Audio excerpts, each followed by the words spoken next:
Number of atom per unit cell. अब वो किस टाइप का यूनिट सेल है आपका, बेसिकली एफसीसी है, बीसीसी है, या फिर ईसीसी है। ठीक है, तो यहाँ पे अगर ध्यान देंगे आप लोग तो प्रिमिटिव यूनिट सेल में नंबर ऑफ एटम्स या फिर रैंक की जब बात करेंगे हम लोग, तो रैंक कितना है इसका, 1 है एससीसी में, सिंपल क्यूबिक यूनिट सेल में। जबकि हम लोग यहाँ पे बीसीसी में बात करते हैं रैंक की, तो बीसीसी में रैंक जो होगा वो 2 होगा। क्यों होगा 2, तो ये पता होना चाहिए कि एक बॉडी सेंटर्ड में होगा एटम, और एक जो होगा आपका वो कॉर्नर की वजह से एटम होगा। तो टोटल जो रैंक होगा यहाँ पे वो 2 होगा। और एफसीसी की जब बात करते हैं तो एफसीसी में जो रैंक है आपका वो होता है 4 होता है। 6 फेसेस की वजह से 3 एटम्स होते हैं, और एक बॉडी कॉर्नर की वजह से एक एटम होता है, तो ये 4 हो जाता है। उसके बाद मैंने ईसीसी में भी बताया था end centred cubic unit cell, इसमें क्या है, एंड सेंटर में आपका 2 होगा। ठीक है, रैंक कितना होगा टोटल, 2 होगा। ठीक है, ईसीसी का मतलब क्या हो जाता है कि atoms present at corners as well as atoms present at any two opposite faces। तो ये सारी चीजें क्लियर है, इसमें किसी को डाउट तो नहीं है ना, Arpit, Yashika and no Uneeb? Sir. Okay, thank you. Moving to the next, it is a special type of unit cell जिसको हम लोग ऑलरेडी जानते हैं, जिसको हम लोग क्या कहते हैं, hexagonal unit cell. Hexagonal unit cell. तो यहाँ पे मैं इसमें देखूंगा कि रैंक कितना है और सारी चीजें कितनी है। 1 मिनट होल्ड करिएगा प्लीज।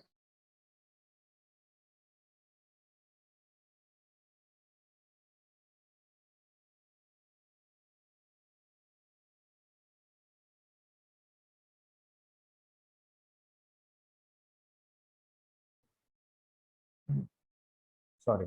तो यहाँ पे हेक्सागोनल यूनिट सेल की जब बात करते हैं तो यहाँ पे मैं इसका स्ट्रक्चर बना देता हूँ, और फिर हम बात करेंगे ये एग्जैक्टली कितना है एटम्स, यानी रैंक कितना है।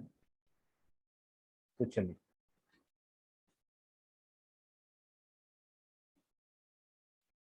ये इस तरीके से हो जाएगा। फिर एक नीचे बना देते हैं, इस तरीके से हो गया। इसको इससे ज्वाइन कर दीजिए, इसको इससे ज्वाइन कर दीजिए, ऐसे।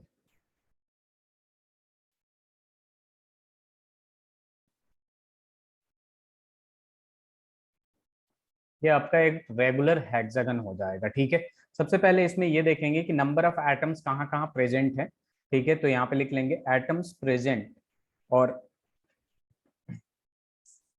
व्हाई डज इट हैपेंस, यहाँ देखेंगे कि एटम्स कहाँ कहाँ सिचुएटेड होते हैं हेक्सागोनल यूनिट सेल में। तो यहाँ लिख सकते हैं एटम्स आर सिचुएटेड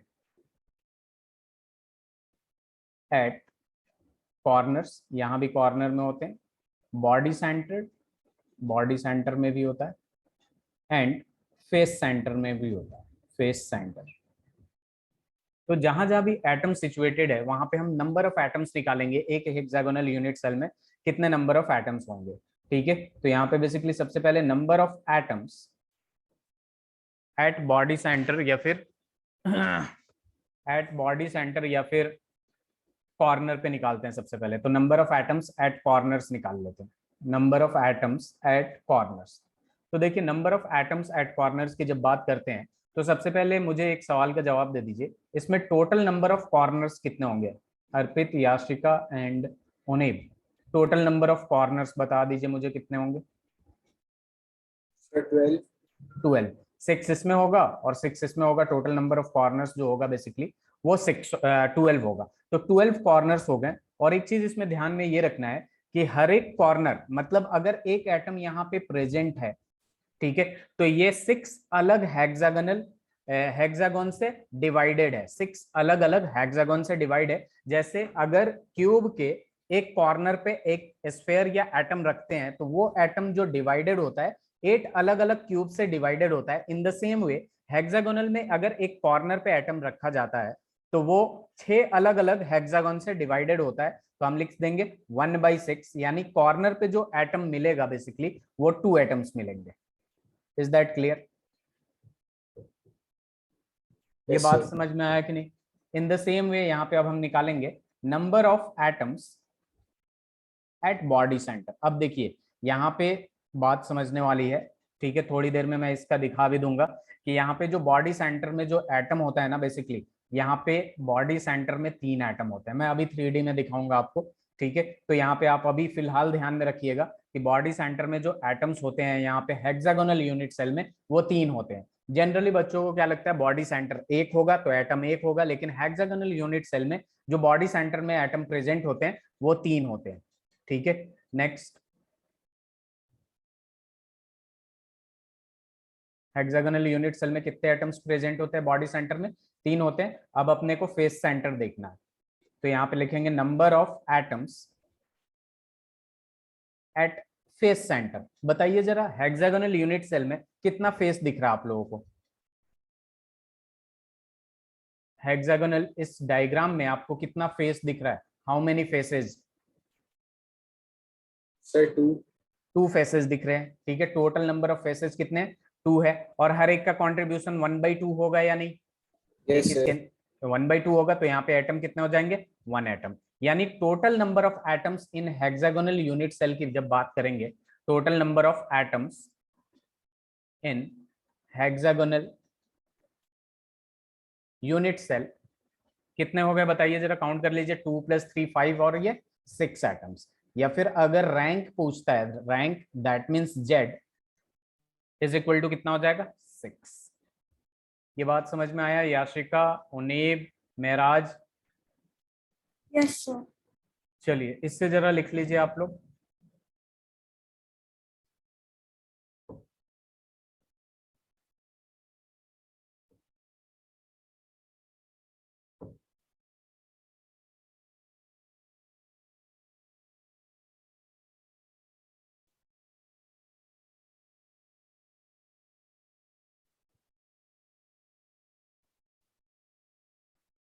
लिख लिया आप लोगों ने?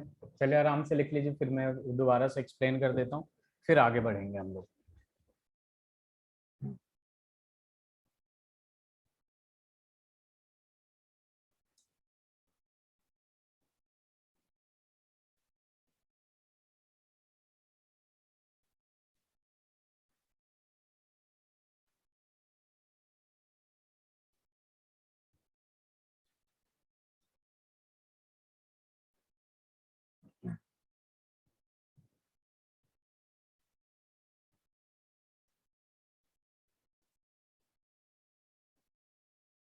Sir, done.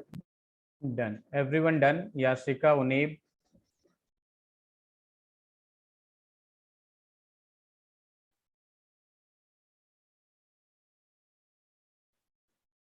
महराज, थोड़ा सा स्लाइड अप कर रहा हूँ मैं, दोबारा एक्सप्लेन कर देता हूँ।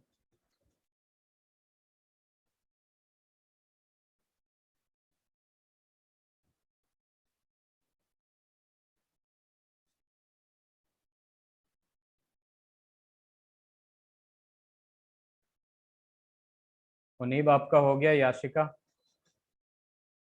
Yes sir. Very good. Uneeb please speak up. Mehraj? नहीं सर।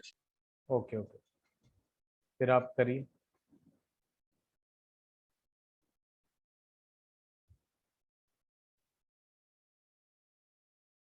आप लोगों को असाइनमेंट मिला? असाइनमेंट आप लोगों ने किया?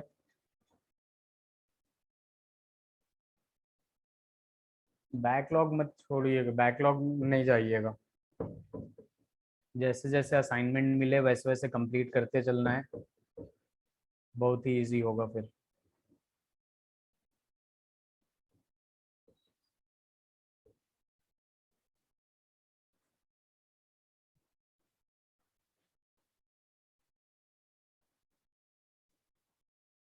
महराज, am I audible to you? Please speak up.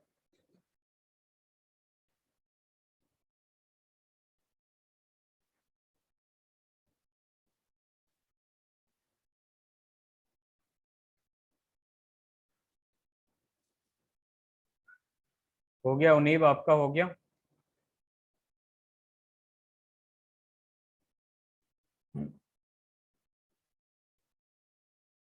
Yes sir. Very good. तो चलिए थोड़ा सा दोबारा मैं बता देता हूँ। हेक्सागोनल यूनिट सेल है, एटम जो सिचुएटेड होते हैं, basically atom situated at corners, body centred, face centred. ठीक है, अब टोटल नंबर ऑफ एटम्स देखेंगे बेसिकली हम लोग कि कितने कितने हैं कॉर्नर पे। तो कॉर्नर देख लेंगे, अपने पास कॉर्नर कितने हैं, 12 है टोटल कॉर्नर। और हर एक कॉर्नर पे जो एटम है वो एक हेक्सागन में 1/6 पार्ट रहता है। तो यहाँ पे कॉर्नर की वजह से 2 एटम होंगे। बॉडी सेंटर में 3 एटम्स होंगे, फेस इसके 2 है, एक फेस की वजह से हाफ एटम्स, इस हाफ एटम इस हेक्सागन में होगा और हाफ एटम इसके नीचे वाले हेक्सागन में होगा। इन द सेम वे इधर भी होगा। ठीक है, तो एक एटम इसके वजह से आ जाता है। तो total number of atoms in hexagonal unit cell जो होगा वो हो जाएगा आपका 6 एटम्स, जिसको रैंक भी कहते हैं। रैंक इज इक्वल टू आ जाएगा आपका 6। अब ये देख लीजिए, जैसे मैं बता रहा था आप लोगों को कि आप लोगों का बेसिकली ये कैसे होता है, 6 एटम कैसे होते हैं। ठीक है, तो यहाँ पे अगर आप देखेंगे ध्यान से तो इस वाले डायग्राम में, wait a minute, where is an note, इस वाले डायग्राम में अगर आप देख रहे हैं तो इस वाले में देख लीजिए, या फिर ये एक हेक्सागोनल यूनिट सेल है जिसमें आप लोग इजीली देख सकते हैं कि ये 3D में है बेसिकली, कि एटम्स इन सेंटर यानी बॉडी सेंटर में कितने एटम्स दिख रहे हैं अर्पित? टोटल नंबर ऑफ एटम्स कितने दिख रहे हैं? 3 दिख रहे हैं कि नहीं? Yes, हाँ, sir. यहाँ भी देख सकते हैं आप लोग, 3 दिख रहा है यहाँ पे। तो इससे बस ध्यान में रखना है कि हेक्सागोनल यूनिट सेल में आपके पास कितना है, 3 एटम्स इन सेंटर होता है। सिंपल सी बात है। Is that clear? Yes, sir. चलिए अब आगे बढ़ते हैं। अगर यहाँ तक आप लोगों को क्लियर है तो आगे बढ़ते हैं हम लोग रेडियस और एज लेंथ में हम लोग रिलेशन निकालेंगे। देखिए हमने बहुत सारे टाइप्स के यूनिट सेल पढ़े, बहुत सारे टाइप्स के, क्या 7 टाइप्स ऑफ यूनिट सेल पढ़े। उसका तरीका भी बताया मैंने कि कैसे याद रखना है। उनमें से बस हमें किसके बारे में पढ़ना है? क्यूबिक यूनिट सेल के बारे में पढ़ना है। किसके बारे में पढ़ना है? क्यूबिक यूनिट सेल के बारे में पढ़ना है। तो ये जितना भी हमने किया है क्यूबिक यूनिट सेल के बारे में ही किया है, कि एफसीसी हो गया, बीसीसी हो गया और आपका एससीसी हो गया, ये तीनों के तीनों क्यूबिक यूनिट सेल के ही पार्ट हैं। एफसीसी का मतलब face centred cubic unit cell, BCC का मतलब body centred cubic unit cell, SCC का मतलब सिंपल क्यूबिक यूनिट सेल, या फिर पीसीसी भी लिख देते हैं बहुत जगह, primitive cubic unit cell. Is that clear everyone? FCC की वजह से, अब देखिए इसको मैं समराइज कर देता हूं सिंपल, यहाँ पे यूनिट सेल लिख देता हूं और यहां लिख देता हूं मैं रैंक। रैंक का मतलब क्या होता है? रैंक का मतलब ऑलरेडी बता चुका हूं, atoms per unit cell, atoms per unit cell. तो देखिए अगर यूनिट सेल जो है एससीसी आ गया आपके पास, ठीक है, यूनिट सेल की बात कर रहे हैं, जैसे एससीसी आ गया, सिंपल क्यूबिक यूनिट सेल, तो यहाँ पे रैंक जो होता है वो कितना होता है? 1 होता है। अगर आपके पास बीसीसी आ गया, body centred cubic unit cell, तो यहाँ रैंक कितना आ जाएगा? 2 आ जाएगा। अगर एफसीसी आ गया तो यहाँ पे रैंक कितना आ जाएगा? 4 आ जाएगा। अगर ईसीसी आ गया आपका तो यहाँ पे रैंक कितना आ जाएगा? 2 आ जाएगा। अगर एचसीसी आ गया, hexagonal cubic hexagonal unit cell, यहाँ पे पूरा लिख देता हूं मैं, हेक्सागोनल यूनिट सेल की अगर बात कर ले हम लोग तो यहाँ पे कितना आ गया? 6 आ गया। Is that clear? तो ये समराइज कर दिया मैंने, अभी पिछले लेक्चर में जितना पढ़ा था हमने और अभी जितना हमने पढ़ा ये समराइज हो गया।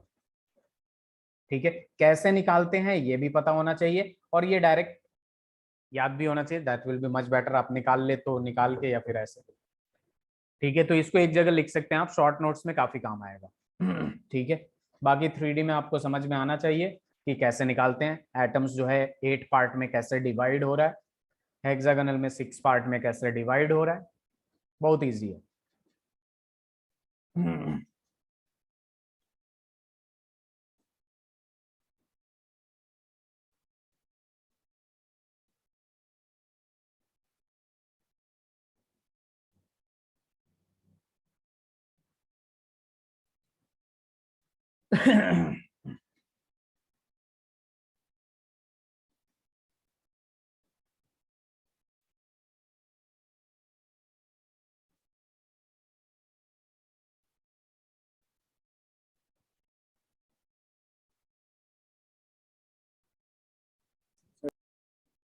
Done.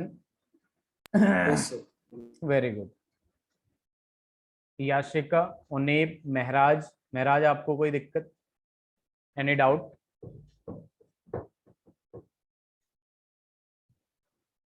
No sir. Very good. ये हो जाए तो बता दीजिएगा प्लीज।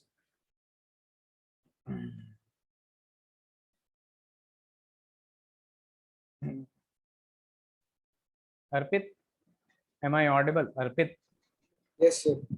अच्छा आप लोगों को एक दूसरे की आवाज सुनाई देती है क्या? यस सर, देती है। ओके।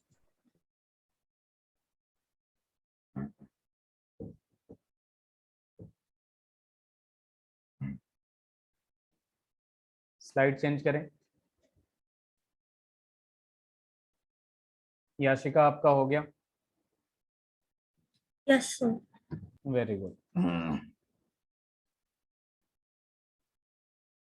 उनेब, महराज, स्लाइड चेंज करूं?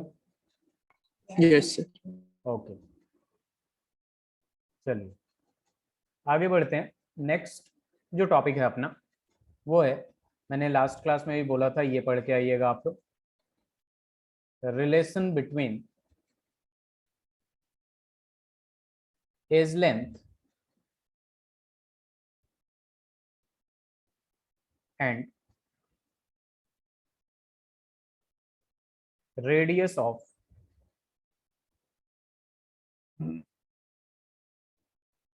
एटम। देखिए सिंपल सी बात है, बहुत ही सिंपल बात है कि जैसे मैंने बताया था कि एटम्स को जब ऐसे ऐसे अरेंज करते हैं हम लोग एक दूसरे के ऊपर, ऐसे अरेंज करते गए आप, थोड़ा सा ये मतलब टच नहीं कर रहा है लेकिन सब में टच कर रहा है, ऐसे ऐसे अरेंज कर रहे हैं, तो इसके सेंटर टू सेंटर जब मिलाते हैं ना हम लोग, अगर फोकस करिएगा तो आपको पता चलेगा इसमें कि ये क्यूब जैसा बनता जाएगा। ठीक है, फिलहाल स्क्वायर बन रहा है क्योंकि 2D में दिख रहा है आपको। अब इसके ऊपर एटम रखते जाएंगे हम लोग तो क्यूब टाइप बन जाएगा। ठीक है, तो इसी वजह से ये क्यूबिक यूनिट सेल आता है। अगर मान लीजिए किसी और तरीके से इसी एटम को आप रखते हैं, जैसे कि लास्ट क्लास में मैंने आप लोगों से बताया था कि जस्ट सपोज कि आपने इस तरीके से रखा, इन दोनों के बीच में एक एटम डाल दिया, इन दोनों के बीच में, इन दोनों के बीच में, फिर यहाँ पे इसके नीचे ये वाला कर दिया आपने, ऐसे कर दिया अरेंज बॉल को। ठीक है, लास्ट वाला फिर से सेकंड वाले की तरफ बना दिया। अब यहाँ पे देख लेंगे अगर हम लोग, तो यहाँ पे बेसिकली थोड़ा सा हेक्सागन टाइप बनता है, हेक्सागन टाइप बनता है, ये इस तरीके से बनता है। तो इसी एटम्स के अरेंजमेंट के वजह से आपके ये यूनिट सेल आते हैं। ठीक है, तो सबसे पहले हम क्या करेंगे, अलग अलग टाइप के यूनिट सेल में जो एटम्स है उसका रेडियस और जो यूनिट सेल है, बेसिकली क्यूबिक की ही बात करेंगे हम लोग, मैंने पहले ही बता दिया आप लोगों को कि क्यूबिक की ही बात करेंगे। तो जो क्यूब का एज लेंथ है, जिसको ए लेंगे हम लोग, एज लेंथ को हम हमेशा क्या कंसीडर करेंगे, यहाँ पे ए कंसीडर करेंगे, और रेडियस ऑफ एटम को स्मॉल आर कंसीडर करेंगे। तो इन दोनों में हमें क्या निकालना है, रिलेशन निकालना है। तो सबसे पहले इसमें भी सिंपल क्यूबिक यूनिट सेल की बात करेंगे, सिंपल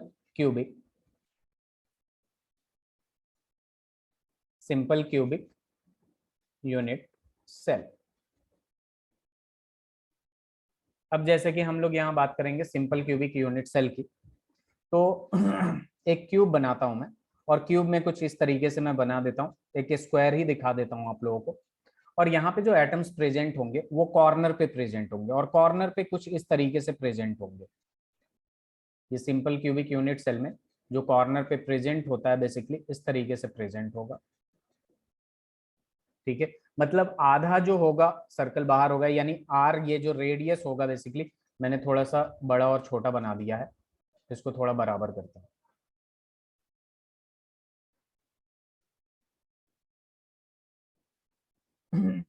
तो ये आर रेडियस का होगा, ये भी आर रेडियस का होगा, और इसका एज लेंथ कितना है, ए है, टोटल एज लेंथ कितना है, ए है।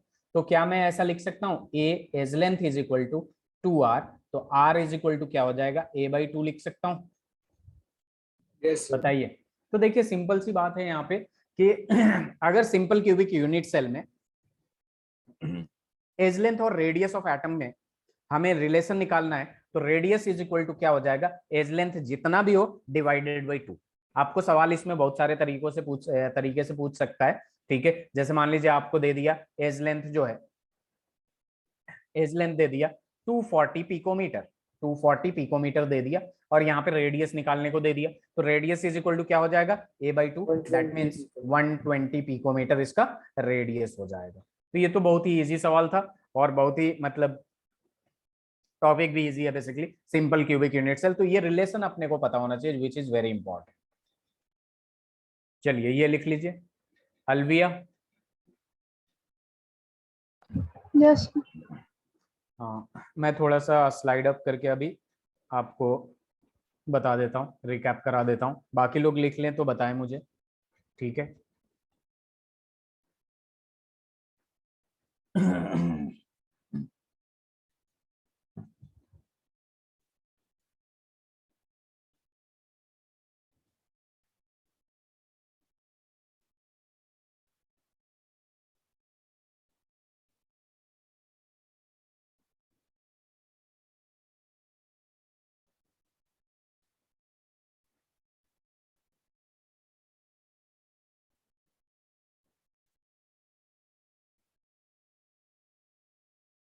हो गया सबका?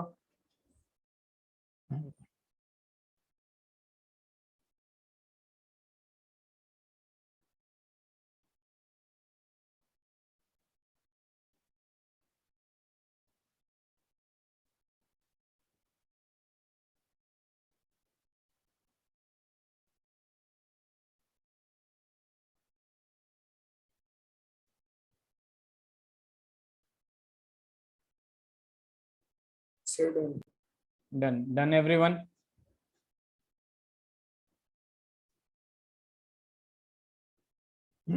Yashika. Yes, sir. Very good. चलिए मैं स्लाइड अप कर रहा हूँ। उनीब, महराज, प्लीज स्पीक अप। नहीं हुआ हो तो भी बता दिया करिए आप सर लोग। 1 मिनट। Okay okay, take your time, बस ये बता दिया करिए हुआ है या नहीं।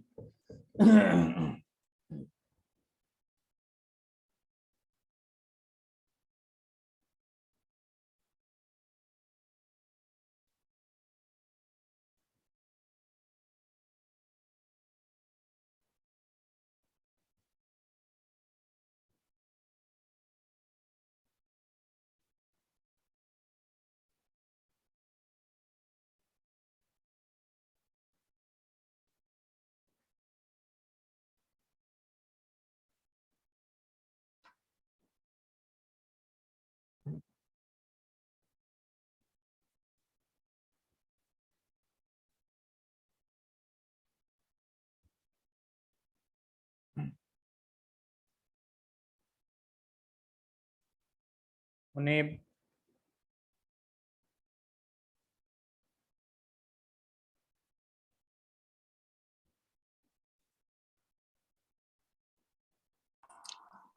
Written sir. Okay.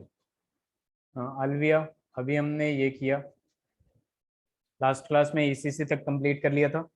Hexagonal unit cell start किया हमने। हेक्सागोनल यूनिट सेल में जो एटम्स प्रेजेंट होते हैं बेसिकली वो आपके कॉर्नर पे होते हैं, बॉडी सेंटर पे होते हैं, फेस सेंटर पे होते हैं। कॉर्नर की बात करें तो इसमें टोटल कॉर्नर जो होगा 6 ऊपर 6 नीचे, टोटल 12 होगा। और हर एक एटम का जो कॉन्ट्रीब्यूशन होगा वो 1/6 होगा। क्यूब में कितना था, 1/8 था, यानी एक एटम 8 पार्ट में डिवाइड हो रहा था। हेक्सागन में एक एटम 6 पार्ट में डिवाइड होगा, तो 1/6। तो कॉर्नर की वजह से 2 एटम आया। बॉडी सेंटर की बात करते हैं तो हेक्सागोनल यूनिट सेल में 3 बॉडी सेंटर्ड एटम होते हैं, तो यहाँ 3 एटम्स हो जाएगा। और जब बात करेंगे हम फेस सेंटर्ड की तो टोटल फेसेस जो हेक्सागन में होता है वो 2 होता है। और हमने पता है कि एक फेस का 1/2 का कंट्रीब्यूशन होता है, क्योंकि एक फेस पे जो एटम होता है वो 2 पार्ट में डिवाइड होता है, एक ऊपर वाले में और एक नीचे वाले हेक्सागन में। तो इसके वजह से 1 एटम हुआ। तो total number of atoms in hexagonal unit cell या फिर उसका rank of hexagonal unit cell जो होगा वो 6 होगा। ठीक है, इसका स्क्रीनशॉट ले लीजिए आप प्लीज।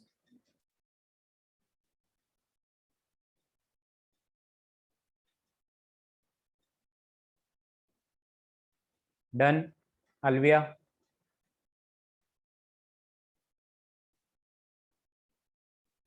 Yes, sir. ओके। उसके बाद मैंने यहाँ पूरा बता दिया आपको कि अब तक जितना भी कराया हमने। लास्ट क्लास में एससीसी में रैंक देखा था, यानी atom per unit cell in simple cubic unit cell 1 होता है, बीसीसी में 2 होता है, एफसीसी में 4 होता है। ECC, this is ECC and centered cubic and center that is 2, hexagonal unit cell में 6 होता है। ठीक है, इसका भी स्क्रीनशॉट ले लीजिए। हो गया? Yes, sir. चलिए, और ये तो समझ लिया ना आपने, इसमें कोई दिक्कत आपको? किसी को डाउट है इस टॉपिक में? Simple cubic unit cell? No, sir. Okay, moving to the next. अब सिंपल क्यूबिक यूनिट सेल हो गया। चूंकि हमने एक चीज आप लोगों को बताया था, जब टाइप ऑफ यूनिट सेल पढ़ा रहा था मैं अभी आप लोगों को दिखाना चाहता हूँ। तो उसमें कितने टाइप के यूनिट सेल जो होते हैं मैंने आप लोगों को बताया था। जरा फोकस करिए, सबको दिख रहा है ये कि ये वाला जो पार्ट था अपना, अगर ध्यान दीजिएगा, ये क्यूबिक था और क्यूबिक में 3 टाइप का होता है, SCC, BCC, FCC। तो वो जो ECC है ना, उसको उसमें कंसीडर नहीं करिएगा, ये बस समझाने के लिए था, एंड सेंटर्ड यूनिट सेल। ठीक है, इसमें जो टाइप ऑफ यूनिट सेल जो बनता है, ठीक है, वो SCC, BCC और FCC के बारे में ही हमें ज्यादा पढ़ना है। यही सारे सबके बारे में, मतलब क्यूबिक यूनिट सेल में यही 3 एग्जिस्ट करता है और इसी के बारे में हमें पढ़ना है बस। ठीक है, Arpit, Yashika, Muneeb, Yes, sir. Alviya and Mehraj. चलिए, तो मैंने अब हम करेंगे, जैसे कि अभी हमने कर लिया सिंपल क्यूबिक यूनिट सेल, अब हम बात करेंगे face centred unit cell, FCC, face centred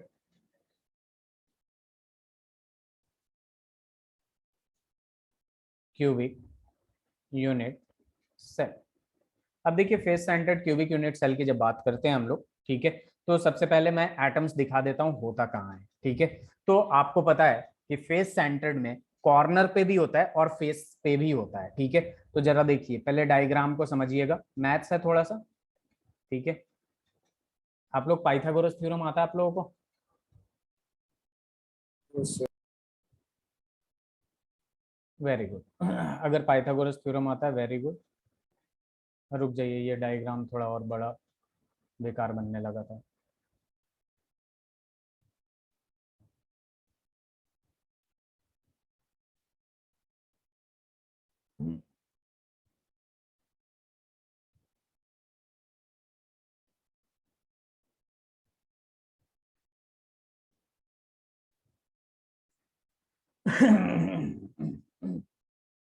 अब देखिए मैंने क्या किया, सिंपल, ये आपका फेस डायगोनल होगा। अच्छा, एक बात बताइए कि फेस डायगोनल और बॉडी डायगोनल में क्या डिफरेंस होता है?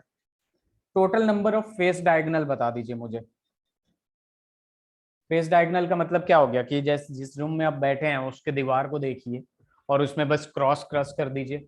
ठीक है, वो क्या हो जाएगा, फेस डायगोनल हो जाएगा। और एक फेस पे 2 डायगोनल होगा, तो टोटल फेसेस कितने हैं? 6 है, तो 12 फेस डायगोनल होगा या नहीं? Yes, sir. याशिका, उन्हें समझ में आ रहा है मैं क्या कह रहा हूँ? Alvia and Maharaj? Yes, sir. Very good. समझ? तो फेस, हाँ बोलिए, कोई Result कुछ आएगा? हाँ कुछ कह रहे हैं क्या Yes, आप? अर्पित, अर्पित, Yes, sir. हाँ कुछ कह रहे हैं आप? नहीं शुरू करती चलिए। ओके, चलिए, तो अपने को पता है फेस सेंटर्ड में जो एटम्स होते हैं वो कहाँ कहाँ प्रेजेंट होते हैं? वो आपके कॉर्नर पे प्रेजेंट होते हैं और फेस पे प्रेजेंट होते हैं। तो बेसिकली एक कॉर्नर पे ऐसे प्रेजेंट होगा, कॉर्नर पे ऐसे प्रेजेंट होगा, और एक इसी में सर्कल होगा। ठीक है, एक मतलब ये डायग्राम थोड़ा अजीब सा बन जाता है मुझसे हमेशा, देखा आपने कैसा हो गया ये? ठीक है, चलिए, अब यहाँ पे देख लीजिए, एक एटम जो होगा वो यहाँ होगा, एक एटम यहाँ होगा और एक एटम ऐसे होगा। ठीक है, जैसे कि पता है ये वाला, इसका रेडियस क्या होगा? R होगा। इसका रेडियस ये टोटल लेंथ जो होगा बेसिकली ये 2R हो जाएगा, और इसका रेडियस ये R हो जाएगा कि नहीं? इस बात को समझ रहे हैं आप लोग, या दूसरा डायग्राम बनाऊं मैं? आ रहा है। ये समझ में आ रहा है? उन्हें उन्हें please speak up. Yes, sir. चलिए, तो यहाँ पे सिंपल है अपने को। अगर मैं यहाँ पे देखिए जरा, ये वाला देखिए जरा, ये A होगा, ये A होगा, होगा कि नहीं? और चूंकि पता है हमें कि क्यूब में जो सारे के सारे एंगल होते हैं ये जो क्यूब में एंगल होता है ये फिलहाल स्क्वायर है 90 डिग्री 90 डिग्री 90 डिग्री 90 डिग्री। अगर इसे क्यूब भी बना देता हूं मैं, ठीक है, तो सारे के सारे एंगल कितने डिग्री होंगे, 90 डिग्री होंगे ना। तो यहाँ पे मैं Yes. लगा दूंगा पाइथागोरस थ्योरम। तो ये देखिए ये 90 डिग्री अगर एंगल है, ध्यान से देखिएगा किसको दिखाने की कोशिश कर रहा हूँ, ये 90 डिग्री अगर एंगल है तो ये जो होगा अपना हाइपोटेन्यूस होगा कि नहीं, क्योंकि 90 डिग्री राइट एंगल के सामने वाला जो एंगल होता है वो क्या होता है आपका, हाइपोटेन्यूस होता है। तो सीधे सीधे मैं लिख सकता हूं ये टोटल लेंथ कितना हो गया, r plus 2r plus r, total length 4r हो गया कि नहीं, 4r का whole square that will be equal to A square plus A square, इसके बराबर हो गया या नहीं। Yes, sir. जिसको भी समझ में नहीं आ रहा है दोबारा पूछ ले प्लीज, ठीक है। अब इसे सॉल्व कर लेंगे, 16r square is equal to क्या हो जाएगा, 2a स्क्वायर हो जाएगा। अब यहाँ पे सॉल्व कर लीजिए, 2 8 जा 16 हो जाएगा, यानी a square is equal to 8r square हो जाएगा। 8 लेंगे, a लेंगे हम लोग, स्क्वायर रूट इधर लग जाएगा, 8r स्क्वायर, r का क्या निकल, r स्क्वायर का r निकल जाएगा और रूट 8 हो जाएगा। अब रूट 8 को क्या लिख सकते हैं हम, 2√2r लिख सकते हैं कि नहीं, बताइए। और r इज इक्वल टू मैं ये भी लिख सकता हूँ, r is equal to a/2√2, ये भी लिख सकता हूँ। अब थोड़ा सा इसे रेशनलाइज कर दीजिए, रेशनलाइज कर सकते हैं ना, r इज इक्वल टू क्या हो जाएगा अगर रेशनलाइज करते हैं a/2 और √2, तो रेशनलाइज करने के बाद क्या आता है, √2 into √2, that will be r is equal to a√2 upon में क्या आ जाएगा, √2 इंटू √2 2 और इंटू 2 दैट विल बी 4। तो ये भी एक रिलेशन हो जाएगा, ठीक है। तो बहुत सारे तरीके से ये रिलेशन निकाला जा सकता है, ठीक है, आपको मेन पता होना चाहिए कैसे निकल रहा है, और ये सबसे इंपॉर्टेंट है। तो relation between edge length of cube and radius of atom in face centred cubic unit cell will be equals to a is equal to 2√2r। Is that clear everyone? Yes. Sir वो 4R कैसे बना लेते? ये 4r कैसे बना, very good question. यहाँ पे देखिए मैं दोबारा डायग्राम बना देता हूँ अर्पित आपके लिए, जिसको भी जो भी डाउट हो प्लीज पूछ लिया करें, ठीक है। अभी शर्माइएगा फिर कुछ कोई फायदा नहीं होगा, ठीक है। यहाँ पे देखिए इस फेस को ले रहा हूं मैं अर्पित, इस फेस को, हाँ बन गया, ठीक है। इस फेस को ले रहा हूं मैं, ठीक है। एक एटम यहाँ होगा अर्पित, Yes. एक बीचों बीच फेस में होगा पूरा का पूरा एटम, और एक एटम यहाँ होगा, ठीक है। तो यहाँ पे हम लगा रहे हैं पाइथागोरस थ्योरम, ए और ये वाला ले रहा हूँ बी और ये वाला ले रहा हूँ सी, ठीक है। तो यहाँ पे देखिए ये एज लेंथ ए हमें पता है, ये ए पता है, इसमें ये इस एटम का जो रेडियस होगा ये वाला लेंथ ये आर होगा, ये पूरा का पूरा एटम आ रहा है तो ये 2r होगा कि नहीं, Yes, होगा। sir. और ये वाला भी क्या होगा, आर होगा, ये बीच आधा आधा में आता है इसलिए आर आर ले लेते हैं, जैसे हमने एक बार लिया था ना ये ऐसे और ऐसे, ठीक है। तो इन द सेम वे इस वजह से ये r plus 2r plus r that is equal to 4r। तो ये हाइपोटेन्यूज का square is equal to length, वो क्या बोलते हैं, हाइट का स्क्वायर प्लस बेस का स्क्वायर। समझ में आई बात? Yes, sir. चलिए इसे लिख लीजिए, अगर इसमें कोई भी प्रॉब्लम हो अभी भी पूछ सकते हैं आप लोग।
सर इसको सर हम रैशनलाइज क्यों करते हैं? रेशनलाइज वो देखिए, रेशनलाइज जनरली हम क्या करते हैं कि ये तो मैथ्स का पार्ट है कि अगर नीचे अगर आपका रूट वाला टर्म आता है तो हम उसे रेशनलाइज कर देते हैं। लेकिन सवाल में कभी कभी ऐसा पूछता है, जैसे जेई और नीट में भी पूछा हुआ है, इस टर्म में आपका रिलेशन नहीं दे रखा होता है। ठीक है, हाँ वेट अ मिनट, आपका जो रिलेशन दे रखा होगा ऑप्शन में बोलेगा find the relation between edge length and radius of atom in a face centred unit cell, तो उसका जो ऑप्शन होगा वो इस टर्म में होगा। ठीक है, तो हमें मेन चीज पता होना चाहिए एग्जैक्टली होता कैसे, उसके अलावा हम उसे रेशनलाइज करके किसी भी तरीके से कर सकते हैं। समझ में आया ओके अर्पित? हाँ, यस सर। क्वेश्चन अलग अलग तरीके से ये कर सकते हैं।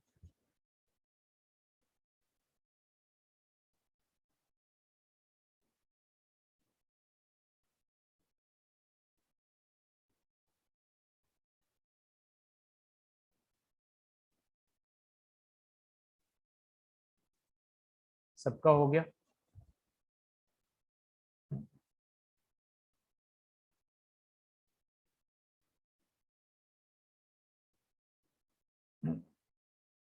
हो जाए तो बता दीजिए please.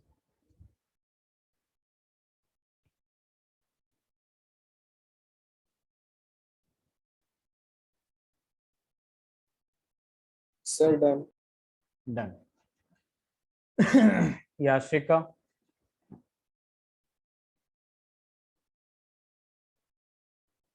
Alvia, Yes, sir. Done. Maharaj, Uneeb, let me know if you are done with this.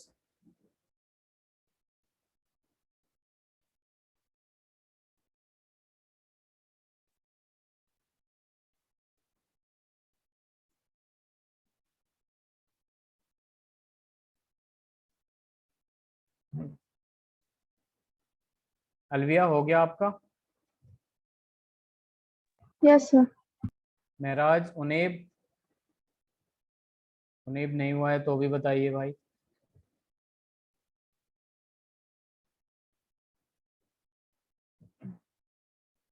Slide change करो। उनेब, महराज, लोग बोलते ही नहीं है। चलिए फिर, नहीं हुआ है तो बता दीजिए, मैं स्लाइड चेंज कर रहा हूँ। ओके, चलिए नेक्स्ट रिलेशन हमें थर्ड वाला और लास्ट, जो कि है आपका body centred cubic unit cell. Body centred cubic unit cell.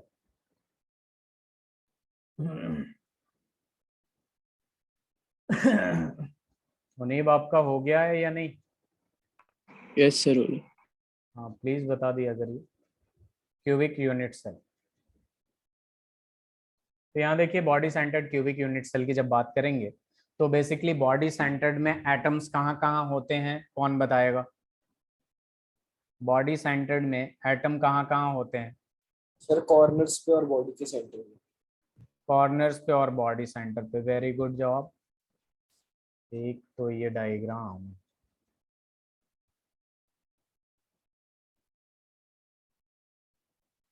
ठीक है, कॉर्नर्स पे और बॉडी सेंटर पे। अब यहाँ पे बात होगी बॉडी डायगोनल की। बॉडी डायगोनल क्या होता है? एक कोने को पकड़िए, रूम में जिस रूम में आप लोग हैं, एक कॉर्नर को लीजिए और उसके अपोजिट कॉर्नर पे ले जाइए। Total number of body diagonal कितने होते हैं? एक इन अ क्यूब, और जिस रूम में आप बैठे हैं उसमें बॉडी डायगोनल कितना होगा टोटल? एक रूम में total number of body diagonal बता दीजिए। याशिका? 12। नहीं, गलत जवाब। Sir, 4. 4 होंगे। एक कॉर्नर को देखिए, उसको नीचे लेके जाइए, फिर दूसरे उसके नीचे वाले कॉर्नर को लीजिए, ऊपर लेके जाइए। दो कॉर्नर, दो बॉडी डायगोनल हो गया। फिर दूसरे वाले दीवार में देख लीजिए, ऊपर नीचे कर दीजिए बस। जैसे अगर मान लीजिए यहां से यहाँ पे मैं समझा रहा हूँ, ठीक है, इस वाले कॉर्नर को देखिए और इस पे लेके जाइए, एक हो गया। ठीक है, अब इस वाले कॉर्नर को देख लिया आपने। हाँ, इसमें तो रिप्रेजेंट करना थोड़ा सा मुश्किल होगा। इस वाले को देख लीजिए, फिर इधर से ये देख लीजिए। Total number of basically body diagonal जो होगा वो 4 होगा, ना कि 12 होगा। बात समझ में आया?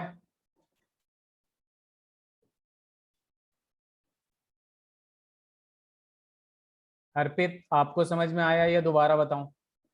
नहीं सर, आ गया, हाँ। ऐसे जगह से डायगोनल लीजिए ना Excuse me, जिसमें sir. आपका, यस यस, सर वैसे सर डायगोनल से ऐसे क्रॉस में नहीं लेंगे अगर एक साइड का, तो सर वैसे तो 12th बनेगा। कैसे क्रॉस में लेना चाहते हैं आप ये सर बताइए। जैसे एक साइड का, जैसे हम स्क्वायर का डायगोनल देखते हैं सर, वैसे अगर हम एक साइड का डायगोनल लें तो नहीं सर नहीं, फिर तो तो वो ज्यादा तो वो डायगोनल। फेस डायगोनल हो जाएगा ना। फेस डायगोनल की बात कर रहे हैं ना आप? यस सर, वो पूछा था। देखिए बॉडी डायगोनल का मतलब क्या हो गया कि बॉडी सेंटर से होते हुए जाए, मतलब अगर ये बॉडी सेंटर है ना तो इससे होते हुए जाए, उसे कहते हैं बॉडी डायगोनल। फेस डायगोनल जो फेस पे कट कर दे ऐसे, तो अगर 6 फेसेज है तो 2 बार कट करेंगे, टोटल 12 हो जाएंगे। बॉडी डायगोनल क्या हो जाएगा, एक बार लेंगे 1, फिर 2, फिर 3 और फिर 4। ठीक है, बॉडी से ओके सर। होते हुए जाए जो, उसे सर कहते आ हैं गया बॉडी मेरे डायगोनल, बॉडी सेंटर से। अब देख लीजिए यस यहाँ सर। पे नंबर ऑफ एटम्स देखिए जरा, ये बॉडी डायगोनल ले रहा हूं एक में, ध्यान से देखिएगा। एक एटम जो होगा बेसिकली आपका, वो एक ऐसे होगा, एक एटम जो बॉडी पे होगा पूरा का पूरा, एक मिनट रुक जाओ। एक एटम जो होगा वो बॉडी पे होगा इस तरीके से। ठीक है, ये थोड़ा बड़ा होगा क्योंकि डायग्राम काफी बड़ा बन गया, ध्यान से देखिएगा, ये छोटा बड़ा नहीं काउंट करिएगा, ये दोनों एक दूसरे को टच कर रहे हैं। ठीक है, और एक ऐसे होगा इस तरीके से। ठीक है, अब यहाँ पे देखिए, यहाँ भी पाइथागोरस टाइप लगता है एक फॉर्मूला, जिसमें देखिए एज लेंथ की अगर मैं बात करूं आप लोगों से, एज लेंथ की, तो एज लेंथ बताइए इसका कितना होगा, चूंकि क्यूब है तो ये ए होगा, ये वाला भी क्या होगा आपके पास, ये वाला भी ए होगा, और ये वाला भी क्या होगा आपके पास, ए होगा। अब इसकी इसकी बात करते हैं 3D में, जब हम पाइथागोरस लगाते हैं, ठीक है, ये 3D में पाइथागोरस लग रहा है। ठीक है, ध्यान दीजिएगा, ये वाला जो है, ये वाला जो यहां से यहां तक का जो लेंथ होगा वो आर होगा, यहां से यहां तक की जो लेंथ होगा वो भी आर, ये 2r हो जाएगा, और यहां से यहां तक का जो लेंथ होगा वो आर होगा। ये बात समझ में आया या दोबारा मैं इसको ड्रॉ करूं, ये बताइए मुझे, दोबारा ड्रॉ करूं? सर फिर से बता दो। ओके, ठीक है, ध्यान दीजिए इधर, ये रहा आपके पास,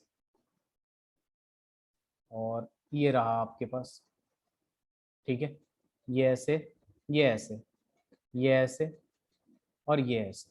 ठीक है, बॉडी डायगोनल की बात कर रहे हैं, everyone look at this, body diagonal यानी बॉडी सेंटर से होते हुए जाए। ठीक है, बॉडी सेंटर से होते हुए जाए। तो यहाँ पे एक काम करता हूँ, मैं ये लाइन ले लेता हूँ, कहाँ है, सीधा सीधा, ठीक है, यहाँ पे मैं इस लाइन को ले लेता हूँ,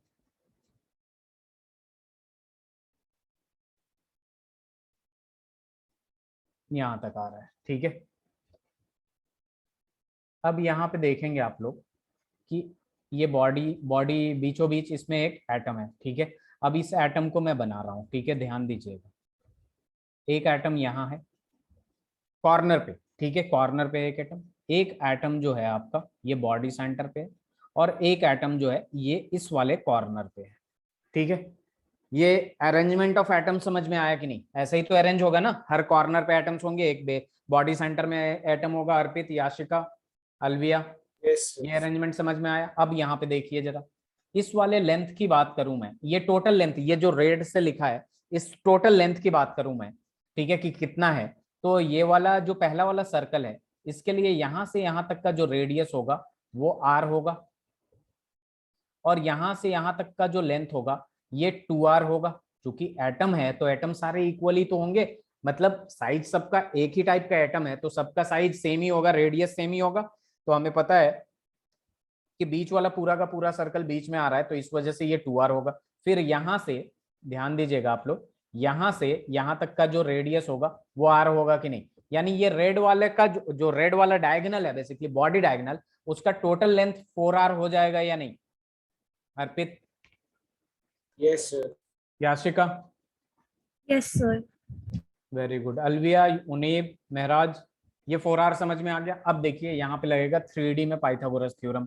ठीक है, एक तो पाइथागोरस थ्योरम अपने पास होता है कि एक राइट एंगल ट्राइंगल है और यहाँ पे 90 डिग्री है, तो ये हाइपोटेन्यूस, और यहाँ पे ये हाइपोटेन्यूस हो गया, ये बेस हो गया, और यहाँ पे ले लीजिए एल्टीट्यूड। ठीक है, तो a का स्क्वायर प्लस b का square is equal to h का स्क्वायर हो जाता है, a का स्क्वायर प्लस b का स्क्वायर इज इक्वल टू क्या हो जाता है, h का स्क्वायर हो जाता है। Is screen visible?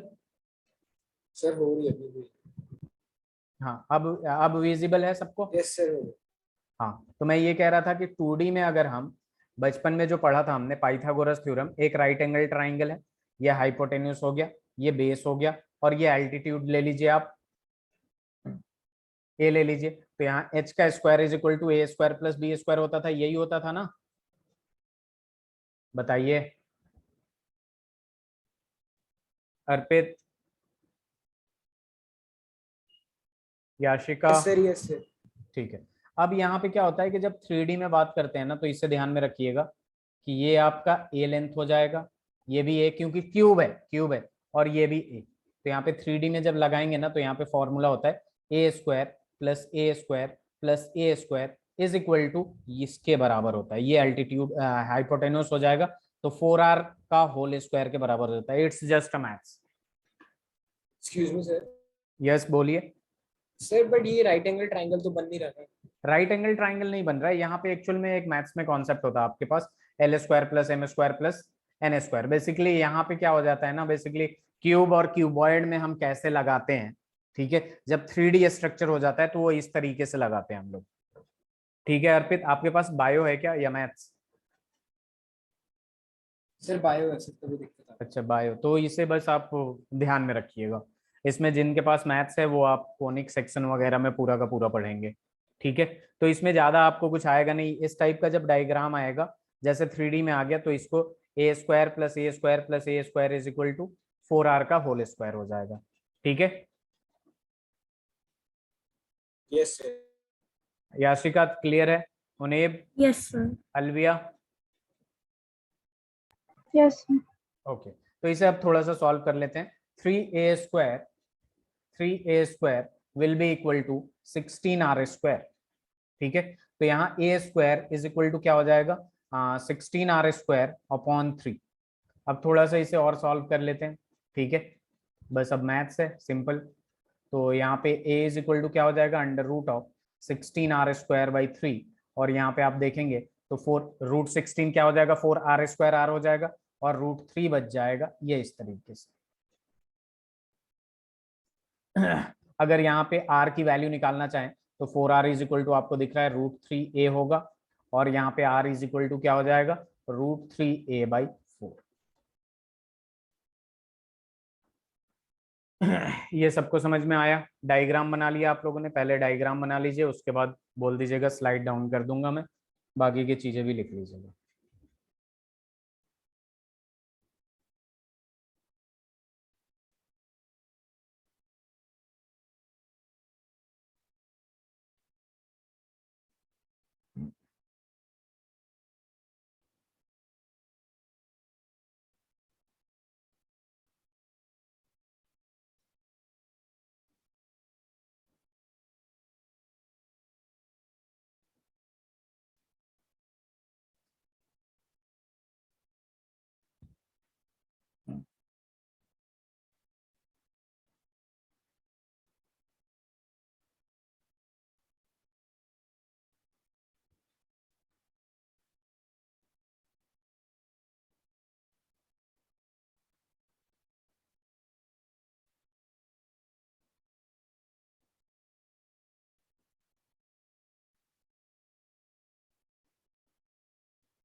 हो गया?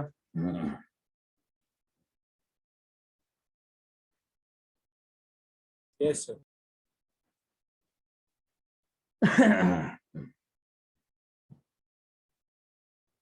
याशिका,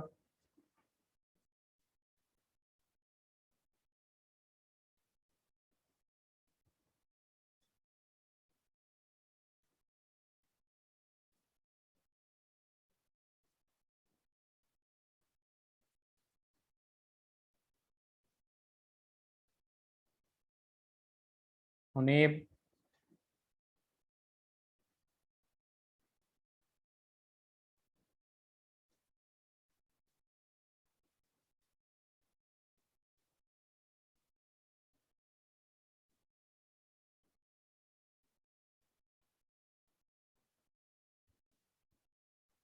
महराज,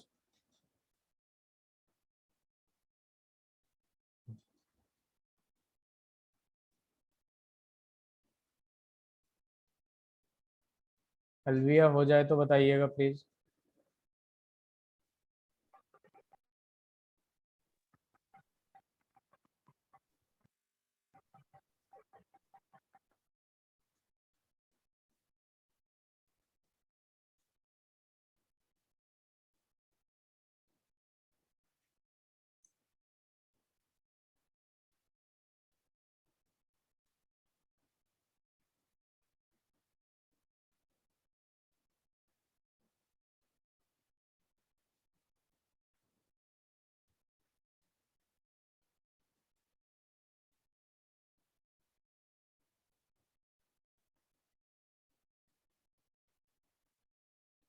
मुनीब आपका हो गया? Alvia, Yashika, please tell me. Yes, sir. Yes, sir. Very good, very good. चलिए आगे बढ़ते हैं अब हम लोग। तो यहाँ पे देखिए एक सवाल मैं कराता हूँ आप लोगों को। नीट 2020 का एक सवाल है अपने पास।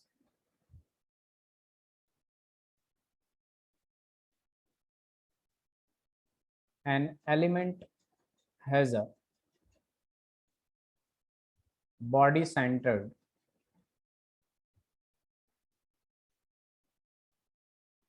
cubic unit cell, that means BCC structure with a cell edge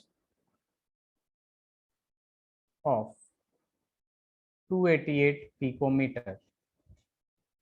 The atomic radius is, the atomic radius is, option भी दे देता हूं मैं आप लोगों को। √2/4 288, option B is 4/√3 288, option C 4/√2 into 288, option D √3/4 into 288।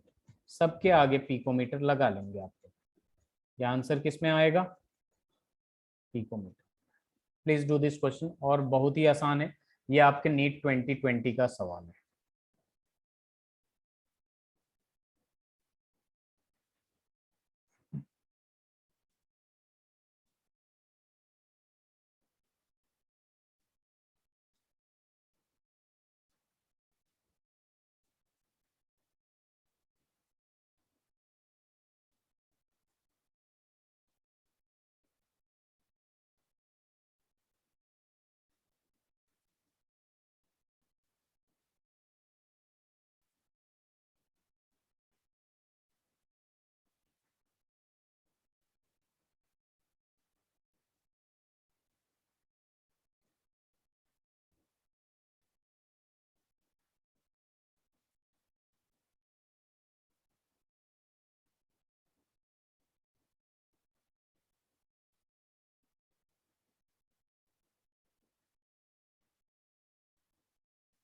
Any answer? Sir एक second थोड़ा सा। Okay okay.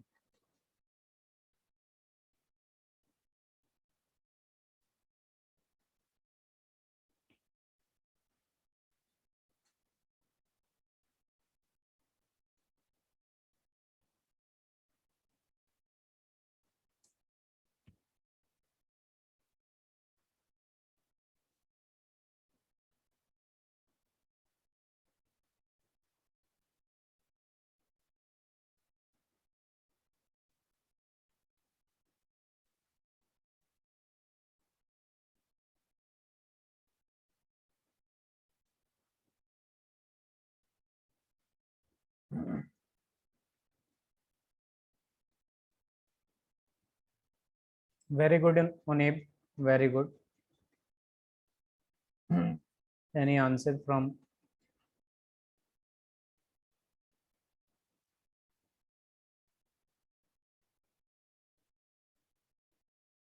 याशिका, आपका कुछ आंसर आया?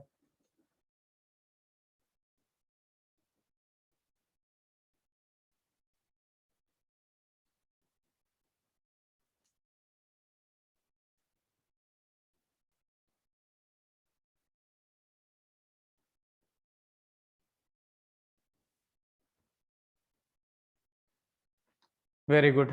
Alvi are waiting for your answer and Mehraj. Mehraj?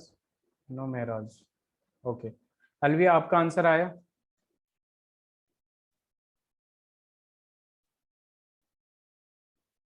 Alvi, am I audible? बताऊं मैं या आ गया आंसर आपका? बीसीसी में देख लेते हैं अपने पास रिलेशन क्या है, 4r is equal to √3a, यहीं पे लिखा हुआ है। एज लेंथ कितना दे रखा है, 288, सॉल्व भी नहीं करना है। और यहाँ 4r, तो r will be equal to √3/4 into 288, picometer हो जाएगा या नहीं अलविया? सो इजी, कितना आसान सवाल था। इसी टाइप के सवाल पूछते हैं, बस क्लिक किसको कितना जल्दी करता है और कितना एक्यूरेसी होता है, इसी पे डिपेंड करेगा आपका कॉम्पिटिटिव एग्जाम्स। कितना रिवीजन किया आपने, कितना ध्यान में है। आगे बढ़े। Yashika, Arpit, Alvia, am I audible? Yes, sir. ये समझ में आया आपको? Yes, sir. Very good, thank you. चलिए आगे बढ़े हम लोग। स्लाइड चेंज करो।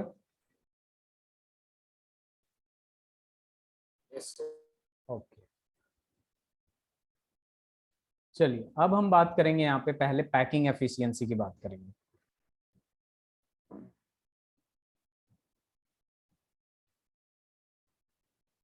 Packing efficiency. अब ये पैकिंग एफिशिएंसी क्या होती है? जैसे मान लीजिए हम लोग बैग खरीदने जाते हैं, ठीक है, जैसे टूरिस्ट ट्रैवलर वाला बैग होता है या फिर कोई भी बैग हो गया, नॉर्मल स्कूल बैग वगैरह, तो किस में डिफाइन होता है? लीटर में डिफाइन होता है। वॉल्यूम बेसिकली कि कितने वॉल्यूम का वो बैग है, ठीक है, और वो कितना वॉल्यूम, मतलब कितने वॉल्यूम का सामान अपने पास ऑक्यूपाई कर रहा है। जैसे मान लीजिए आपने 100 लीटर का एक बैग लिया और जिसमें आपने कपड़े या फिर बॉल रखना शुरू किया। जस्ट सपोज आप बॉल ही रख रहे हैं, एक कार्टन लिया आपने जिसका 100 मीटर क्यूब वॉल्यूम है, ठीक है। अगर आप बॉल रखना चाह रहे हैं, बॉल इसलिए ले रहा हूं क्योंकि एटम्स रखना है आपको, ठीक है। एटम्स जब रखना शुरू करेंगे तो कुछ इस तरीके से एटम रखना शुरू करेंगे, या फिर उठा के डायरेक्ट रख देंगे, जिससे इधर उधर होगा एटम तो काफी कम बॉल ही जाएगा, ज्यादा स्पेस लेगा, ठीक है। कहने का मतलब ये है, जैसे मान लीजिए ये बॉल आप रखना शुरू कर रहे हैं, तो इस बैग का तो वॉल्यूम 100 मीटर क्यूब है, लेकिन अगर आप ध्यान से देखेंगे तो जैसे जैसे बॉल रख रहे हैं तो ये कुछ वॉइड्स, स्पेस जो हो रहा है वो अनयूज्ड हो रहा है कि नहीं, ये खाली रह रहा है कि नहीं, खाली रह रहा है, ठीक है। तो पैकिंग एफिशिएंसी क्या होता है कि बेसिकली आप कितना परसेंट उस बैग का यूज कर पा रहे हैं, ठीक है। मतलब आपने मान लीजिए 100 मीटर क्यूब का उसका वॉल्यूम है, लेकिन बॉल रखने की वजह से उसमें जो वॉइड्स आ रहे हैं वो 10 मीटर क्यूब का आ जा रहे हैं खाली जगह, तो उसका जो यूज स्पेस है वो 90 मीटर क्यूब है, तो इस वजह से इसका पैकिंग एफिशिएंसी 90% है। Is that clear Yashika, Arpit, Yes. Munib? जैसे मान लीजिए सिंपल है, अगर आपने लगा दिया कहीं पे इनपुट लगा दिया 100 रुपीज का और आपको वहां पे मिला इनपुट 100 नहीं 100 एम्पेयर लगा दिया आपने, ठीक है। जैसे सपोज करंट इधर से दे रहे हैं 100 और उधर मिल रहा है 90 एम्पेयर, ओनली 90 एम्पेयर। तो बेसिकली कितना लगाया आपने और कितना मिल रहा है, इनपुट और आउटपुट पे डिपेंड करता है कि उसका एफिशिएंसी कितना है। ये बात समझ में आया सबको? Yes sir. चलिए, तो पैकिंग एफिशिएंसी में, ठीक है, एक फॉर्मूला आता है अपने पास, ठीक है, कि पैकिंग एफिशिएंसी को पीई से रिप्रेजेंट कर रहा हूं मैं। Packing efficiency will be equal to volume of atoms upon volume of unit cell. मतलब आपने एक क्यूबॉइड या फिर क्यूब टाइप का कार्टून लिया, उसमें बॉल रखने गए, ठीक है, तो बेसिकली कितना बॉल का कितना वॉल्यूम है अपॉन उस कार्टून का कितना वॉल्यूम है, उसको डिवाइड करते ही अपने पास पैकिंग एफिशिएंसी मिल जाएगा। ये बात समझ में आया सबको? Yes sir. सिंपल है। अब यहाँ पे आ जाता है, या फिर डायरेक्ट हम लिख सकते हैं packing efficiency is equal to volume occupied by, इसी फॉर्मूला को मॉडिफाई कर रहे हैं, volume occupied by atoms, volume of atoms ले लीजिए या फिर volume occupied by atoms upon में volume of unit cell, volume of unit cell. ये हो जाएगा आपका पैकिंग एफिशिएंसी का फॉर्मूला, कि कितना स्पेस ले रहा है और एग्जैक्टली कितना स्पेस है उसको डिवाइड करेंगे तो अपने को मिल जाएगा पैकिंग एफिशिएंसी। और यहाँ पे आ जाता है आपका पैकिंग फ्रैक्शन जो कि परसेंटेज में होता है, पैकिंग फ्रैक्शन जो कि परसेंटेज में होता है। तो यहाँ पे पैकिंग एफिशिएंसी जितना भी आएगा इनटू 100 कर देंगे तो पैकिंग फ्रैक्शन निकल जाएगा जो कि परसेंटेज में मिलेगा। तो इसे लिख लीजिए। फिर मैं 1 by 1 करके, जैसे एससीसी है सिंपल क्यूबिक यूनिट सेल में, कितना पैकिंग एफिशिएंसी आएगा, एफसीसी में कितना आएगा, बीसीसी में कितना आएगा, इन सब की बात करेंगे।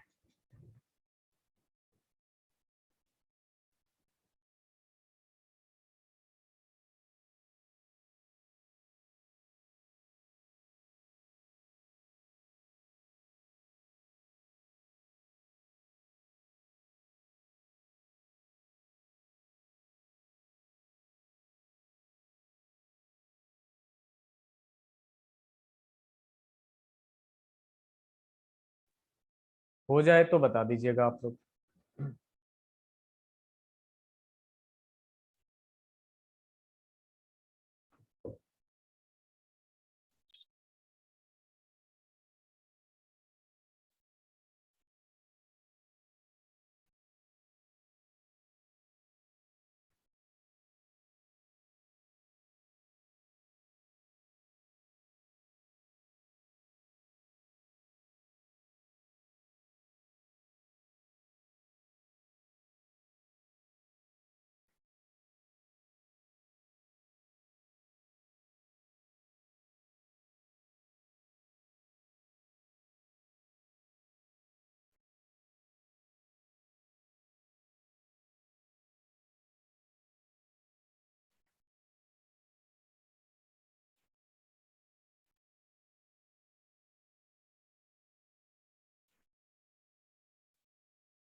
डन।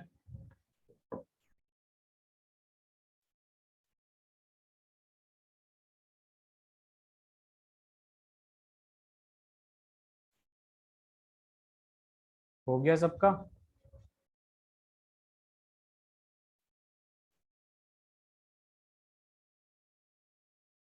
यस सर हो गया। Very good. चलिए यहाँ पे देखिए अब अपने पास क्या आ जाएगा,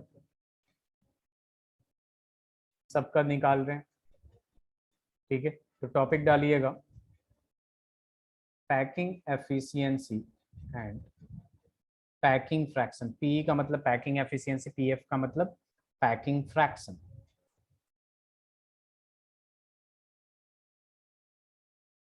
ऑफ सिंपल या फिर प्रिमिटिव क्यूबिक यूनिट सेल। अब यहां देख लेंगे वॉल्यूम ऑफ एटम की बात करें तो वॉल्यूम ऑफ एटम जो होता है, चूंकि ये स्फेयर होता है तो सीधे सीधे मैं लगा दूंगा 4/3 पाई आर क्यूब लगा सकता हूं मैं। और यहाँ पे जब बात करेंगे वॉल्यूम ऑफ यूनिट सेल की, वॉल्यूम ऑफ यूनिट सेल, तो चूंकि क्यूब है तो क्यूब का यूनिट सेल क्या हो जाएगा, ए क्यूब हो जाएगा इसका वॉल्यूम। अब हम निकालेंगे पैकिंग एफिशिएंसी जिसका होता है volume of atoms, volume of atom upon में यहाँ पे क्या आ जाएगा, volume of unit cell, volume of unit cell. यहाँ तक सबको समझ में आया, बताइए। Yes sir. अब यहाँ पे देखिए वॉल्यूम ऑफ एटम, सबसे पहले हमें क्या करना है कि सिंपल क्यूबिक यूनिट सेल में एटम कितने होते हैं ये बताइए जरा। चूंकि अगर मान लीजिए किसी यूनिट सेल की बात हो रही है उसमें 10 एटम होगा तो एक एटम का वॉल्यूम निकाल के 10 से मल्टीप्लाई करेंगे तभी तो टोटल वॉल्यूम आएगा। अर्पित, याशिका, हाँ तो यहाँ पे ये बताइए मुझे कि पैकिंग एफिशिएंसी की जब बात कर रहे हैं हम लोग, किसकी बात कर रहे हैं, वेट अ मिनट मैंने डायरेक्ट लिख दिया क्या सब कुछ, हाँ ना ये सिंपल यूनिट सेल में नंबर ऑफ एटम्स कितना है, number of atom in simple cubic unit cell SCC में नंबर ऑफ एटम्स कितने होते हैं, अर्पित, याशिका, उनीब, अलविया, महराज।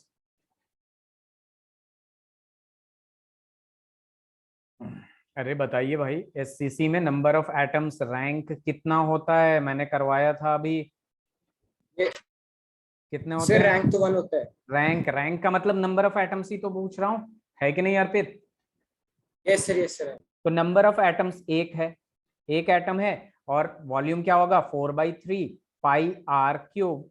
और यहाँ पे तो आपका वॉल्यूम ऑफ यूनिट सेल क्या हो जाएगा? ए क्यूब हो जाएगा। ठीक है। अब ये देखिए, यहाँ पे पैकिंग एफिशिएंसी में आर और ए का रिलेशन बहुत इंपॉर्टेंट है। आर और ए का रिलेशन बहुत इंपॉर्टेंट है, हमें पता है। अब देखिए ऊपर वाला सॉल्व करूंगा तो 4 पाई आर क्यूब आ जाएगा, और ये चूंकि 3 नीचे है तो 3 लिख लूंगा, और यहाँ पे ए क्यूब। अब ए और आर को तो कैंसिल कर नहीं सकते, लेकिन ए और आर में अपने को रिलेशन पता है।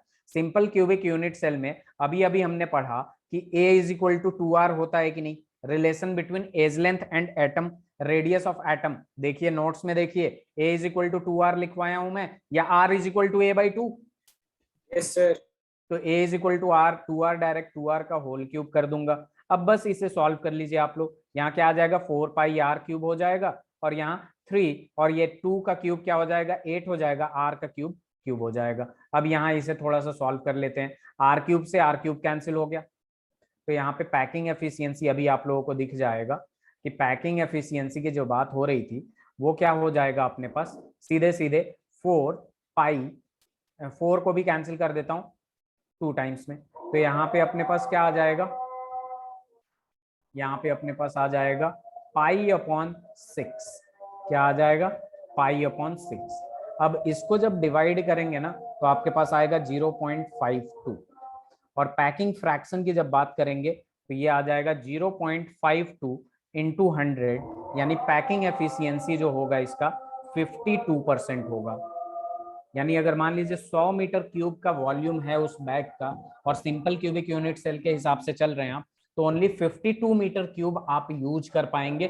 48 मीटर क्यूब जो होगा वो आपका वॉइड्स होगा। तो यहाँ पे वॉइड्स भी लिख लीजिएगा। वॉइड्स जो एससीसी में होता है वो 48% होता है। पहले लिखिए, फिर मैं दोबारा कर रहा हूँ, थोड़ी देर म्यूट कर रहा हूँ क्योंकि आवाज आ रही है। इससे पहले लिखिए आप लोग, एक एक चीज को सही से समझना है।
लिख लिया आप लोगों ने?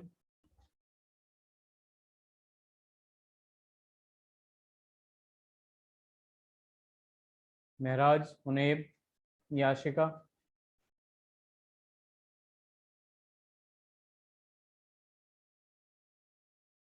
Yashika, Yes, sir. Written. Written, very good. तो यहाँ पे ये देख लीजिए, पैकिंग एफिशिएंसी कभी कभी पाई के टर्म में भी पूछ सकता है, ठीक है, इसलिए मैंने इसको इस तरीके से लिखा पाई/6। अब ये पाई/6 इज इक्वल टू क्या होता है आपका 3.14, और इसको 6 से डिवाइड करेंगे तो 0.524 ऐसे कुछ आता है, ठीक है। तो आपके पास जो पैकिंग फ्रैक्शन या पैकिंग एफिशिएंसी इन एससीसी जो होता है वो 52% होता है, और वर्ड्स जो कि खाली जगह बच जाता है वो 48% होता है, ठीक है। उन्हीं हो गया, स्लाइड चेंज करूं, याशिका स्लाइड चेंज कर दूं?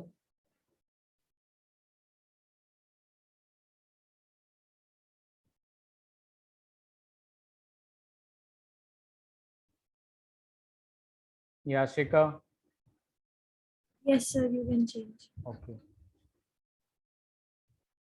उन्हें आपका हो गया? आप लोग नहीं बोलते उन्हें? Yes sir. हाँ बोल दिया करिए भाई। चलिए, अब हम यहाँ देखेंगे पैकिंग एफिशिएंसी या फिर packing fraction of BCC, body centre, ठीक है। BCC, body centred cubic unit cell.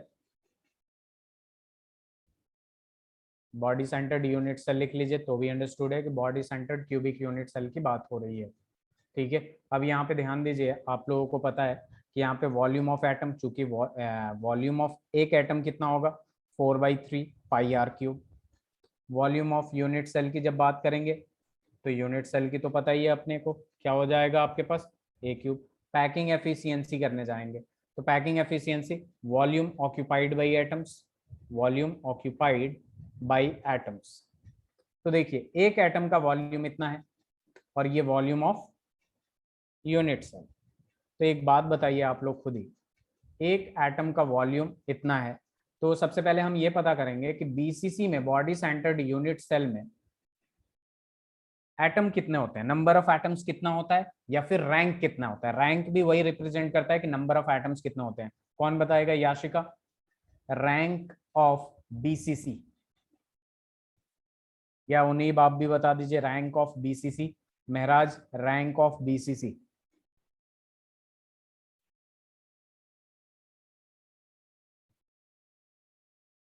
Sir, 2. 2 होता है, ठीक है, यानी टोटल नंबर ऑफ एटम्स 2 है, और एक का वॉल्यूम कितना होगा 4/3 पाई आर क्यूब। अपॉन में आ जाएगा volume of unit cell A cube. अब थोड़ा सा इसे सॉल्व कर लेते हैं, तो packing efficiency is equal to कितना हो जाएगा 8 pi are cube upon 3 into. अब जरा बता दीजिए मुझे ए एंड आर में edge length of unit cell और radius of atom of BCC का रिलेशन क्या होता है। बीसीसी में इन दोनों का रिलेशन क्या होता है, चेक करिए और बताइए खुद ही। ए इज इक्वल टू कितना आर होता है?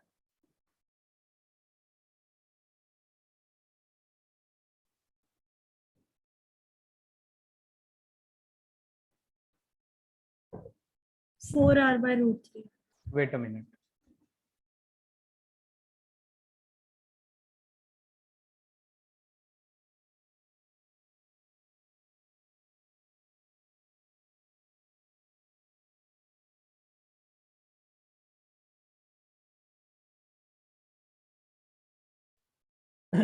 क्या होता है 4R/,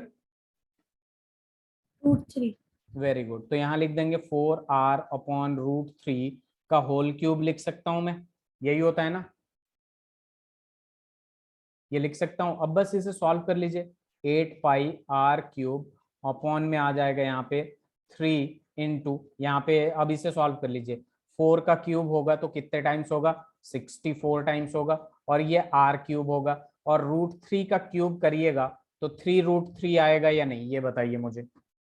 अगर √3 का मैं क्यूब करता हूं तो ये √3 इंटू √3 इंटू √3, √3 इंटू √3 3 हो जाएगा, इंटू √3 हो जाएगा। अब ये डेनोमिनेटर में है तो सीधे ऊपर चला जाएगा, तो ये क्या हो जाएगा 8 pi are cube upon 3 into 64 into R cube into ये 3√3 हो जाएगा।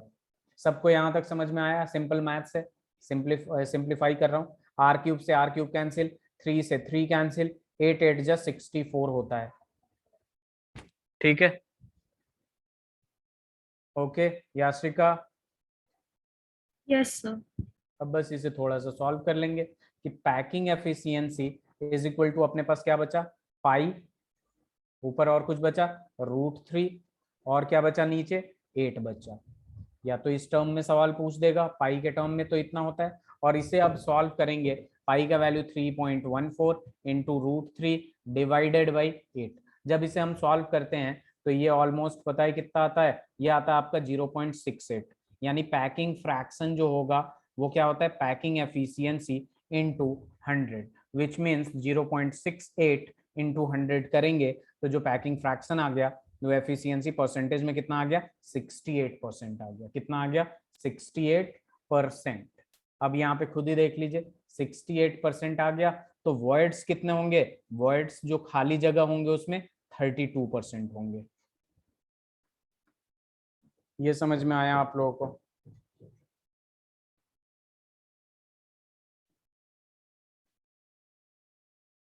बताइए।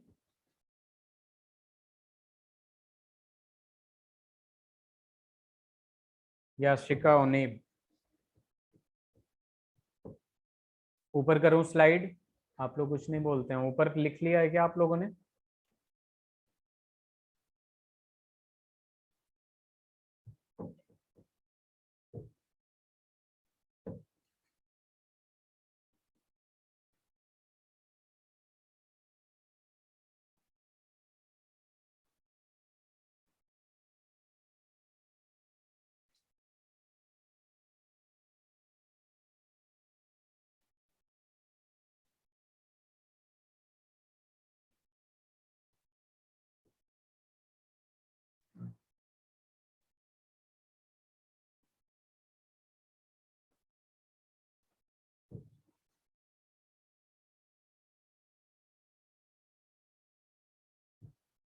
स्लाइड चेंज करूं? याशिका उनीब,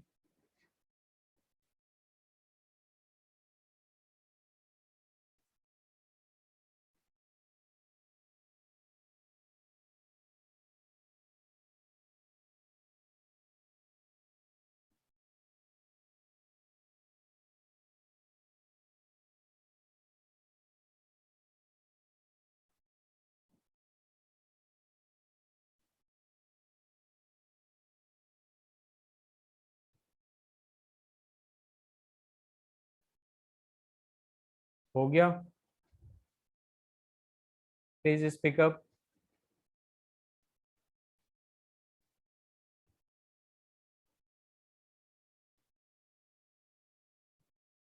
मुनीब आपका हो गया?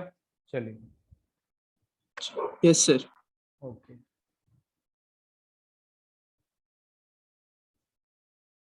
अभी क्लास और कर लेते हैं।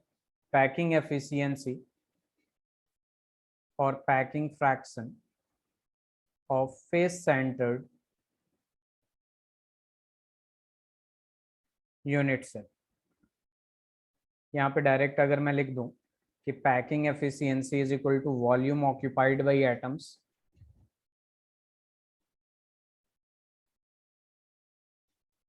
Upon volume of unit cell. क्या होता है, वॉल्यूम ऑफ यूनिट सेल। अब वॉल्यूम ऑक्यूपाइड बाय एटम से पहले एफसीसी का जेड कितना होता है, रैंक कितना होता है इसका, 4 होता है या नहीं? तो यहाँ लिख देंगे 4 into 4/3 pi are cube upon A cube.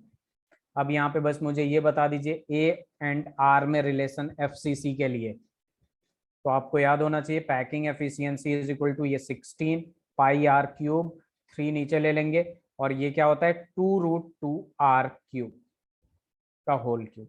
अब इसे सॉल्व कर लेंगे, 16 पाई आर क्यूब अपॉन में आ जाएगा 3, 2 2 जा 4 2 जा 8 एंड 2√2 आर क्यूब हो जाएगा। ये मैथ से इतना तो कर सकते हैं ना, आर क्यूब से आर क्यूब कैंसिल, 8 2 जा 16, 2 से 2 कैंसिल, तो अपने पास पैकिंग एफिशिएंसी जो होगा क्या बचेगा, पाई अपॉन 3√2।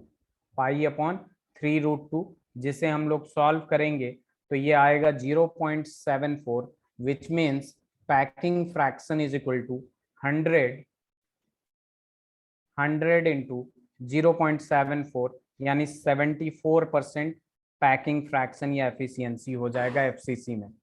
और यहाँ पे अगर हम बात करें वर्ड्स की, तो वर्ड्स जो होगा वो 26% होगा। Is that clear? अर्पित, बहुत आसान है, इसको एक बार देखिए आप, अगर समझ में ना आए तो फिर पूछ लीजिएगा। सर अभी आपने कितना कराया? सर मेरा वो वाईफाई डाउन हो गया था। No problem. आपने कहाँ तक किया? आपने जो पहला क्वेश्चन कराया था B and PF of simple primitive cubic structure, okay, वो क्वेश्चन आपने कर लिया था वो 48। सिंपल क्यूबिक यूनिट सेल वाला किया था पैकिंग एफिशिएंसी आपने? यस सर, वो उतना हो गया था। ओके, उसके बाद आसान है, बहुत आसान है, अभी समझा दूंगा। देख लीजिए ये फेस सेंटर्ड वाला देख लीजिए। फेस सेंटर्ड में क्या होगा? Packing efficiency is equal to volume occupied by atoms upon में क्या आ जाएगा? Volume of unit cell. Volume of unit उसके सेल, बाद कराया? हाँ, वॉल्यूम ऑफ यूनिट सेल तो ए क्यूब ही होता है। अब देखिए एक एटम का जो वॉल्यूम होगा वो 4/3πr³ होगा, और यहाँ एफसीसी की बात हो रही है। एफसीसी में टोटल नंबर ऑफ एटम्स 4 होता है या नहीं? Yes sir. तो यहाँ 4 से मल्टीप्लाई कर देंगे तो टोटल वॉल्यूम ऑक्यूपाइड निकल जाएगा अपना। Yes sir. बस इसे सॉल्व कर लिया, 4 4 16πr³ एंड ये जो 3 था उसे नीचे डेनोमिनेटर में डाल दिया। और ए और आर का रिलेशन जो एफसीसी में था, ठीक है, ए इज इक्वल टू क्या था? 2√2r ही तो था। तो यहाँ पे ए के जगह मैंने क्या लिख दिया? 2√2r, और बस इसे सॉल्व कर लिया। 0.74 पैकिंग एफिशिएंसी आ रहा है, तो पैकिंग फ्रैक्शन को 100 से packing fraction is equal to क्या हो जाएगा? पैकिंग एफिशिएंसी में 100 से मल्टीप्लाई कर देंगे, ये आ जाएगा 74%। तो यह क्या होगा? Voids is equal to 26%। Yes sir. आ जाए, लिख लीजिए।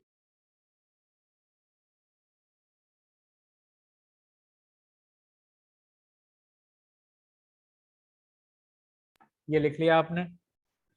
उन्हें व्यासिका? No, sir. Okay, sorry.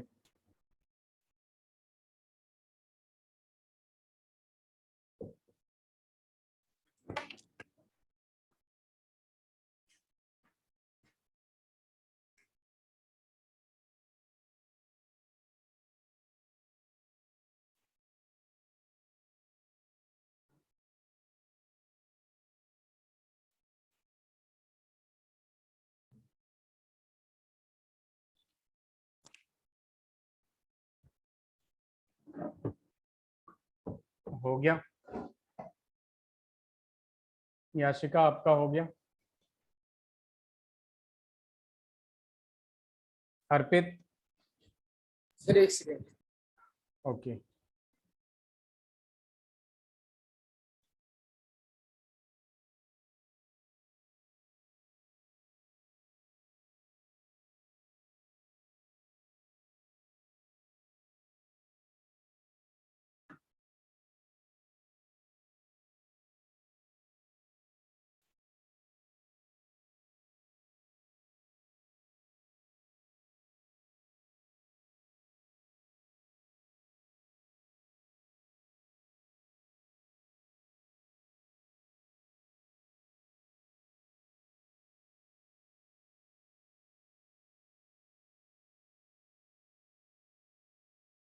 Sir done.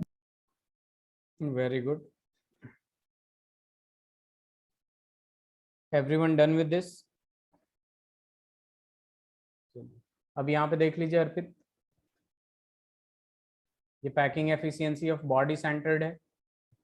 Body centered, ये वॉल्यूम ऑफ एटम हो जाएगा, volume of unit cell. Packing efficiency volume occupied by atoms upon volume of unit cell. BCC में रैंक जो होता है वो 2 होता है, तो 2 into total volume occupied by atoms upon A cube. BCC में ए और आर का रिलेशन क्या होता है? A is equal to 4r upon √3 होता है। तो यहाँ सीधे सीधे 4r अपॉन √3 का होल क्यूब लिख के मैंने इसे सॉल्व कर लिया, बस सिंपल हो गया। याशिका, आपको कोई डाउट है तो पूछ लीजिए, बाकी आज की क्लास यहीं ख़त्म होती है अपनी। No, sir. Thank you, sir. Thank you so much. Sir थोड़ा सा नीचे कर दो स्पेक्ट्रम। हाँ हाँ जरूर।